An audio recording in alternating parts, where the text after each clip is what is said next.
لک الحمد یا اللہ والصلاة والسلام علیک یا رسول اللہ صلی اللہ تعالی علیہ وسلم۔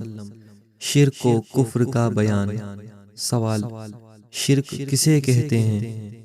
جواب: خدائے تعالی کی ذات و صفات میں کسی کو شریک ٹھہرانا شرک ہے۔ ذات میں شریک ٹھہرانے کا مطلب یہ ہے کہ دو یا دو سے زیادہ خدا مانے، جیسے عیسائی کے تین خدا مان کر مشرک ہوئے، اور جیسے ہندوؤں کے کئی خدا ماننے کے سبب مشرک ہیں۔ اور صفات میں شریک ٹھہرانے کا مطلب یہ ہے کہ خدائے تعالی کی صفات کی طرح کسی دوسرے کے لیے کوئی صفت ثابت کریں۔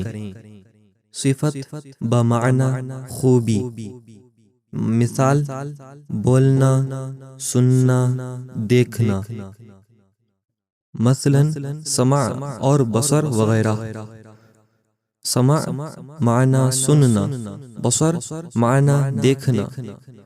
جیسا کہ خدائے تعالی کے لیے بغیر کسی کے دیے ذاتی طور پر ثابت ہے، اسی طرح کسی دوسرے کے لیے سمع اور بصر وغیرہ ذاتی طور پر مانے کہ بغیر خدا کے دیے اسے یہ صفتیں خود حاصل ہیں، تو شرک ہے۔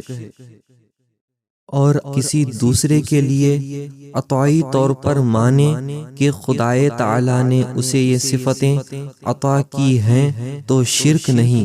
جیسا کہ اللہ تعالی نے خود انسان کے بارے میں فرمایا فَجَعَلْنَاهُ سَمِيعًا بَصِيرًا، یعنی ہم انسان کو سمیع و بصیر بنایا۔ سوال: کفر کسے کہتے ہیں؟ جواب: ضروریات دین میں سے کسی ایک بات کا انکار کرنا کفر ہے۔ ضروریات دین بہت ہیں، ان میں سے چند یہ ہیں: خدائے تعالی کو ایک اور واجب الوجود ماننا، اس کی ذات و صفات میں کسی کو شریک نہ سمجھنا، ظلم اور جھوٹ وغیرہ تمام عیبوں سے اس کو پاک ماننا، اس کے ملائکہ اور اس کی تمام کتابوں کو ماننا، قرآن مجید کی ہر آیت کو حق سمجھنا، حضور سید عالم صلی اللہ تعالی علیہ وسلم اور تمام انبیاء کرام کی نبوت کو تسلیم کرنا، ان سب کو عظمت والا جاننا، انہیں ذلیل اور جھوٹا نہ سمجھنا، ان کی ہر بات جو قطعی اور یقینی طور پر ثابت ہو اسے حق ماننا، حضور علیہ السلام کو خاتم النبیین ماننا، ان کے بعد کسی نبی کے پیدا ہونے کو جائز نہ سمجھنا، قیامت، حساب و کتاب اور جنت و دوزخ کو حق ماننا، نماز و روزہ اور حج و زکوٰۃ کی فرضیت کو تسلیم کرنا، زنا، چوری اور شراب نوشی وغیرہ حرام قطعی کی حرمت کا اعتقاد کرنا، اور کافر کو کافر جاننا وغیرہ۔ سوال: کسی سے شرک یا کفر ہو جائے تو کیا کریں؟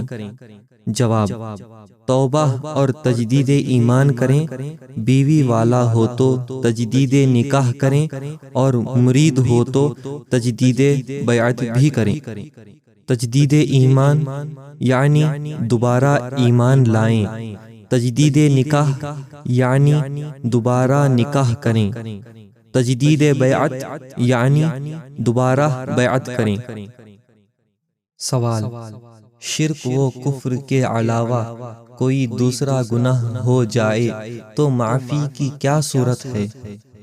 جواب: توبہ کریں، خدائے تعالی کی بارگاہ میں روئیں، گڑ گڑائیں، اپنی غلطی پر نادم و پشیمان ہوں، اور دل میں پکا عہد کریں کہ اب کبھی ایسی غلطی نہ کروں گا۔ صرف زبان سے توبہ توبہ کہہ لینا توبہ نہیں ہے۔ سوال: کیا ہر قسم کا گناہ توبہ سے معاف ہو سکتا ہے؟ جواب: جو گناہ کسی بندہ کی حق تلفی سے ہو، مثلاً کسی کا مال غصب کر لیا، کسی پر تہمت لگائی یا ظلم کیا، تو ان گناہوں کی معافی کے لیے ضروری ہے کہ پہلے اس بندے کا حق واپس کیا جائے یا اس سے معافی مانگی جائے، پھر خدائے تعالی سے توبہ کریں تو معاف ہو سکتا ہے۔ اور جس گناہ کا تعلق کسی بندہ کی حق تلفی سے نہیں ہے بلکہ صرف خدائے تعالی سے ہے، اس کی دو قسمیں ہیں۔ ایک وہ جو صرف توبہ سے معاف ہو سکتا ہے، جیسے شراب نوشی کا گناہ، اور دوسرے وہ جو صرف توبہ سے نہیں معاف ہو سکتا ہے، جیسے نمازوں کے نہ پڑھنے کا گناہ۔ اس کے لیے ضروری ہے کہ وقت پر نمازوں کا ادا نہ کرنے کا جو گناہ ہوا اس سے توبہ کریں اور نمازوں کی قضا پڑھیں۔ اگر آخر عمر میں کچھ قضا رہ جائیں تو ان کے فدیہ کی وصیت کر جائیں۔ صلی اللہ علی محمد صلی اللہ علیہ وسلم۔